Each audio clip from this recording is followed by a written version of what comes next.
So, dear students, in this video, we are going to study about starting a small scale industry.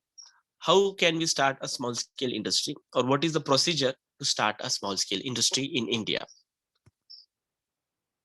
The first step to start a small scale industry is selection of a product.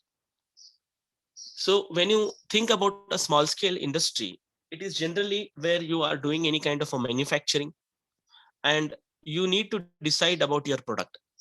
So product selection for manufacturing should have a good market potential and profitability. For this purpose, market study is necessary. So when you select any kind of product, it is not that a product which you are expert at preparing, or it is not the product at where you have some resources you can prepare it. No, the product should be such that it should have a good market potential and profitability. Such kind of product has to be selected. For that sake, for that purpose, market study is very much necessary. So how do we do that market study? We need to consider these all kind of points which are very important. Like, product should have no or little competition, right? It should have little competition, right? If it has more and more competition, in some extent it is not good. Similarly, innovative ideas. So a product which where you can create your own innovative ideas, such kind of a product you can have select it. You can have a innovative ideas of the product extension you can do. So in that way, you can start a small scale industry. And experience in the line. So you are having some experience about that particular product. Either you have worked in some manufacturing industries earlier, and after working in some industry, you have gained experience in that same product. So that experience in the same line is very important. Then easy availability of raw material. The product what you have chosen, the raw material related to that product should be available easily in that area or location. If it is very difficult, or if it is available at very far place, there again cost of transportation will rise. So due to that, the cost of production is also going to rise. So the raw material should also be available at that particular plate very easily. Then government policy about the product we need to check, whether the government has any kind of restriction on that particular product, or they have told very uh, strict action, or they have told very strong licensing kind of things are there. So those all policies before starting any kind of product, or before starting any industry, that we need to see whether it meets the requirement of the society. If we do the production, if you make that product, whether it is required for the society, or if you do just a product, then if society does not have any requirement, or if it is not meeting the requirement of the society, then customers, they won't buy your product. And after that, those product will just be lying in your warehouse or a godown as unsold goods. So that will not be that will not happen as a sales. So we need to see about the requirement of the society also. Then easy access ability to market. So how far is the market, right? The product you selected it, and whether the access and ability to reach the market, is it very easy, right? The product you made it, and the market where you are going to sell it, it is very far, right? Then that case, the product, even if you do it production also, it won't help you. Then availability of finance. To make any product, you require finance. So now we need to see that after selection of a product, whether finance is available, whether loan is available, whether some subsidies are available by the government, or any other kind of finance, like some outside sources of finance, some creditors are available. So that you need to check it very carefully. Then availability of water and power, right? The place where you are starting, right? Selection you did about a product, whether you should see that whether water is available, and in that product how much water is required. To make that product, how much water you require, how much electricity or power you require. Does it require more amount of water? Is there is more wastage of water, more requirement of power? So that also we need to check it. And the area where you are going to start it, there whether power and water is available in the plenty manner or not, that also required to see it. So this is the first step, is called a selection of product. Next is location of an enterprise. So location is also equally very important. Location should be decided considering the economy between the raw material, transportation cost, and availability of land at a cheaper rate with other facilities nearby. So basically, when you select about a location in small scale industry, what you see? You see first of all about availability of raw material, transportation cost in that particular place, availability of land, and other facilities like nearby, whether it is there nearby a market, whether government restrictions or any other facilities like subsidy, factories, power, water, etc. So those all things you'll see. Basically, these things are very important, like raw material, transportation cost, availability of land at a cheaper cost, right? If these things are available, these are basic things. Then later on we'll go for, if machines are not available, we can go for higher purchase. If water is not available in plenty manner, we can decide about something, right? Like borewell somebody can make or something, like they can generate power. If not available, then they can um, like power nowadays available in plenty of places or many of the places. So basic things are meeting, then you can decide about the location of the enterprise. Third step is deciding organization pattern. So what kind of organization you are going to start in the small scale industry? So whether you are a proprietary, like a sole trader, sole individual person, or you want to start like a partnership firm, or you want to start like a cooperative society, Hindu undivided family, or a company. So again, in small scale, what kind of business you are starting, that you need to decide. So it comes with the number of members and the amount of investments. If you are individual person, you will be as a proprietor. If you are like more than one person, like 2 or 3%, you will be a partnership firm. If you are registering as a society, you will become a cooperative society. If your business is being done by your father, grandfather, you will be registering as Hindu undivided family. If you are registering as more than many number of people, like 50 people in some cases, then you are going to start as a company. So now you need to decide about the organization pattern. That is third step. Fourth is preparation of project feasibility report. So feasibility report is very important, because by preparing feasibility report, which theoretically justifies that starting a factory is profitable. This is just like theoretically you're telling that we are starting this factory, whether this factory is profitable to us, whether this is going to give us some return or not. So how do we do this feasibility report? And every entrepreneur will do this feasibility report. So there are 4 types of feasibility report they generally do. Is first is technical feasibility, economic viability, financial implications, and managerial competencies. Okay. So technically, how feasible you are. So what kind of technology is available in that particular small scale industries, and what kind of technology you can afford, and what are the technology used by the competitors, how economic viability you are having, what kind of economic viability you are having, how much purchases you can do, what will be the amount of raw material you will purchase, how many labors you are going to hire, or how much sale you can generate. So these all things comes under economic viability. Suppose you don't have enough amount of working capital, so there you can't buy more amount of raw materials. So when you can't buy more amount of raw materials, ultimately it affects your cost of sales. Similarly, financial implications. So if you have a limited amount of finance, right, either you will think about starting an industry and then getting the machines on lease or higher purchase basis, or if you are having more amount of cash, you will be thinking to buy the machines.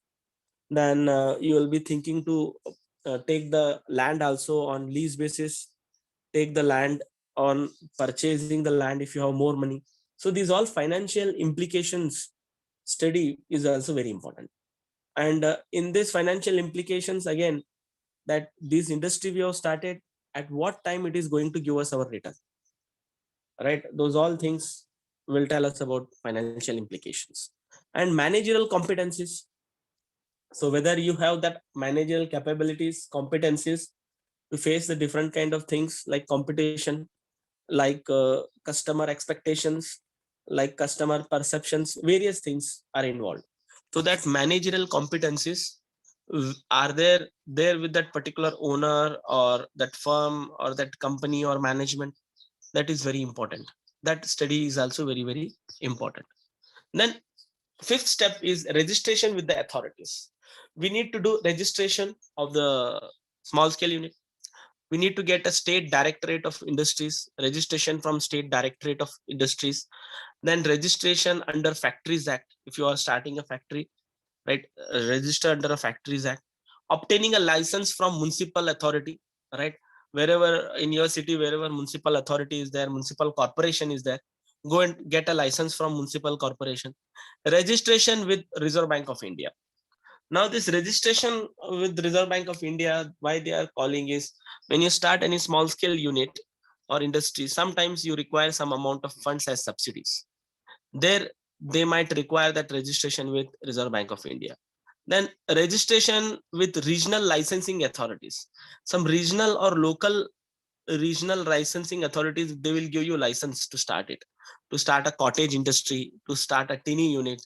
So from there also you can get a license from them.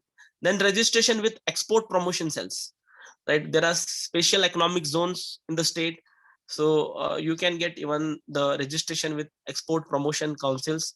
There they will guide you, they will train you to export your products. So that is also very important thing.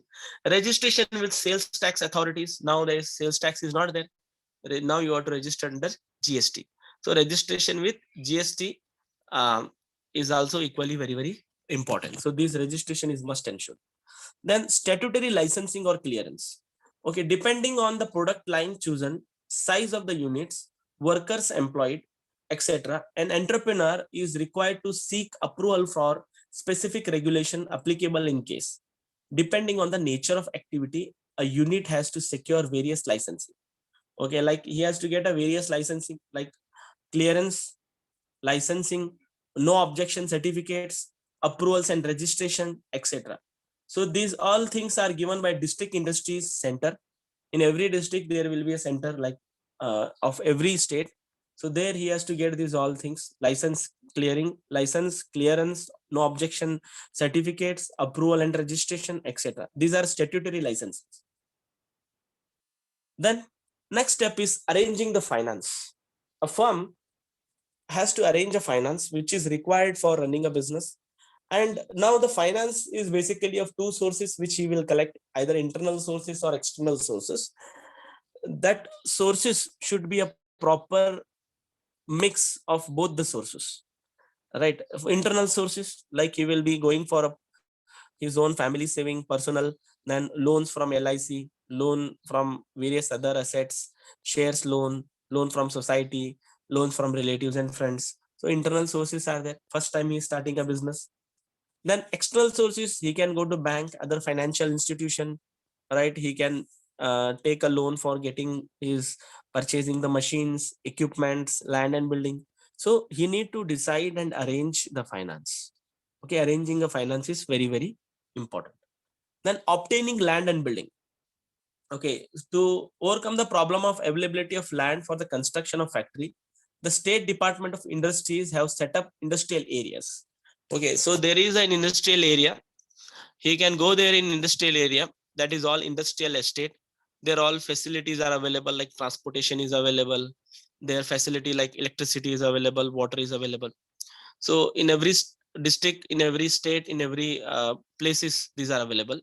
So now it depends again. Now in urban area, semi-urban area, rural area, the kinds of facility what they are giving is different. So land is allotted in industrial area on a lease for a period of 99 years, or in some extent they are giving you a lease for a rent basis, right? Monthly you have to pay this much of rent. So the factory accommodation with facilities of different things like water, electricity, transport, bank, post office, everything is there in the industrial estate. You can get all these facilities. Okay, for that you might be required to pay some additional amount also.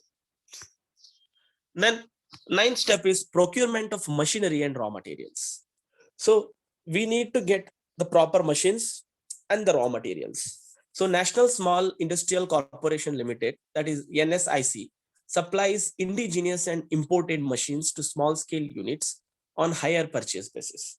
There are some small scale businessmen who are running the small scale units. When they are unable to pay the money at lump sum for buying a machine, they can take the help of National Small Scale Industries Corporation Limited. They give you machines on higher purchase basis, right? You can pay the higher charges and you can buy the machine from them. Then similarly, small scale industries development organizations are there. SIDO, it maintains close liaisons with the raw material supplies such as primary producers. Okay, so they deal with the raw material supplies. They look after that every machine, every industry is getting a sufficient amount of raw materials. Step number 10 is connections for power and water supply. Okay, you need to see whether the power is properly there. Consumers are allowed with the different things like the power is there or not there, or whether even if the power is there, whether they are giving you what range of power. In municipality, in corporation, they have to make the own arrangement by installing a tube well. Okay, so a tube well is been installed, power is been given, how much power is generated, water is given, so that is all being seen by a person. Then next is recruitment of staff. Staff recruitment is very, very important. In these days, for specialization and competition, professionals and skilled workers are necessary to be recruited. And suppose for staff, when you recruit it, so you need to recruit the manpower depending on the type of work what you're doing. Suppose you require skilled labors, okay, and if you are recruiting some unskilled kind of staff, your work cannot be done properly, or you require some task to be done by some unskilled labors, so there you need to require some unskilled labor only. So making a realistic assessment of actual manpower by an enterprise is very important.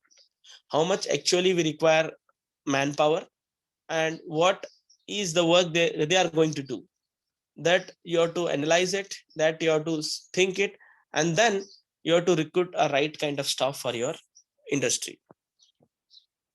Then marketing management. Marketing is a two-way exchange process in which the needs and wants of the buyer and sellers are satisfied. So here you need to do a better marketing management, because your production is done. After doing a production, if it is not done proper marketing, then you can't do sale of your goods. So NSIC, National Small Scale Industries Corporation, provides assistance in marketing, where the products of small scale sectors, both at home and abroad, the corporation market products of small scale sectors under the government stores purchases program to meet the requirements of departments like railway, defense, etc. So these people, they purchase from small scale industries to meet, there are different requirements of the departments, railway, defense, etc. From small scale units they purchase it. Even the small scale industry will also have a sales, and these departments will also get the products. Quality grading and testing. So quality gradation and testing is also very important. Once you start producing your goods, but SIDO is set up, right? Small Industrial Development Organization is set up, where you can do your regional quality grading and testing. 4 regional testing center and 19 field testing centers have been set up. So improve the quality of the product is the basic objective, as well as to improve to provide requisite testing facilities, where they are providing you ISO 9000 certificate or its equivalent certificate to small scale undertaking units to acquire. Training and Research and Design Institute, right? This is the last step. For success of any industry, proper training is essential in production techniques, management, marketing, and other aspects. So Small Scale Industries Service Institute and their extension center on organized training program to improve technical skills of workers, right? So here the workers, the entrepreneurs can send their workers or employees to the Training and Research and Design Institutes, and they can train them, and then they can hire in their institutes, they can hire in their industries to make the production well.